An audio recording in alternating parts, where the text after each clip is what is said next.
বুঝি। আমি আপনার কোলে কত উঠেছি, কত আদর খেয়েছি। যতবারই আপনার কোলে উঠতাম আমি চুষু করে দিতাম, আর আপনি ধরে কত এরকম ভাবে চিন্তা করতেন। কলকাতায় বিয়ে হয়ে বেশ মোতাচোতা হয়ে গেছো। আসলে কি কলি কাকা, আমার স্বামী আমায় এত ভালোবাসে, এত ভালোবাসে, ওর প্রেমে আমি ভুলে গেছি। বলছিলাম আপনি শশীকলার তাড়াতাড়ি করে বিয়ে দিয়ে দিন না। জন্যই তো চচিকলাকে কলকাতায় নিয়ে এসেছি। আমি রেডি। শশীকলাই বলছিল ওই আজশঙ্কর ঢোল বলে একটি ছেলেকে খুব ভালোবাসে। সামনে ওই শয়তানটার নাম নেবে না। একদিন আমার সঙ্গে দেখা হয় না, ওকে আমি জুতো পেটা করব। কেন, কি করেছে ও? ওকে আমার থিয়েটারে পুছেছিলাম, আমার ছোচিকে তুলতে চেয়েছিল। এই, তুমি ওই ঢোলের হয়ে কথা বলছো কেন? মনে হচ্ছে আমার ছোচি তোমাকে বজ করে ফেলেছে। না না কাকা, আসলে শশীকলা তো আমার বেস্ট ফ্রেন্ড, মনের কথাটা আমার সঙ্গে শেয়ার করেছে।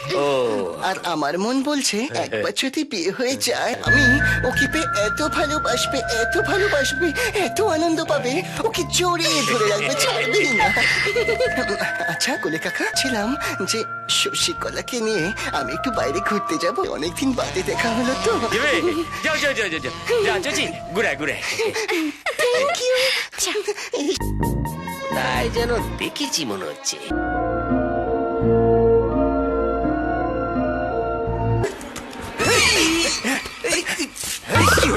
খতম, দা এন্ড। চাচ্ছিস কেন? তা চাচাবো না, আর মেয়ের সাথে থাকতে পারবো না। বাইরে আমার যৌবনের পিকনিক চলছে। আরে কি হয়েছে বলবি তো? কি আর হওয়ারটা বাকি রয়েছে? ওই আলুধন পান আমাকে রেপ করতে চাইছিল। দরজা কেন বন্ধ করছে? তোমাকে আমি করে দেখবো ও, বলে। কি করছেন আপনি? তো দেখতে পাচ্ছেন। এটা করবেন না, আমার সব খুলে যাবে তো। খুলে যাবার জন্যই তো ডেকেছি। আজ তোমার লজ্জা হরণ করবো আমি। না না, লজ্জা হরণ করতে গেলে আপনি কিন্তু লজ্জায় পড়ে যাবেন। কি করছেন? করবেন না, মুখে কি গন্ধ? এরকম করবেন না, আপনি আমার বাবার মতো। মুখে কি গন্ধ? বাবা রে, হ্যাঁ সালা বুড়ো ভাম যে ঠিকঠাক দাঁড়াতে পারে না, আবার আমার করবে লজ্জা হরণ। তোর আজকে আমি ধুতি হরণ করবো। এবার দেখ,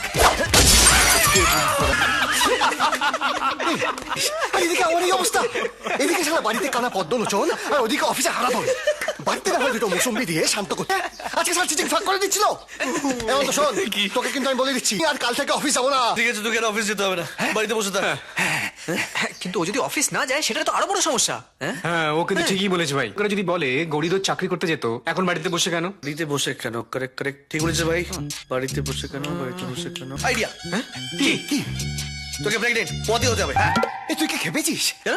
আমি পথে হবো, অমক কি করে? আরে কয়েকদিন আগে বলি না যে মাসিমা ওই পাটকেল বাবার প্রসাদ দিচ্ছে তোকে পোয়াতি হওয়ার জন্য, কাজ করে গেছে। কি বলে? গৌরী প্রেগন্যান্ট?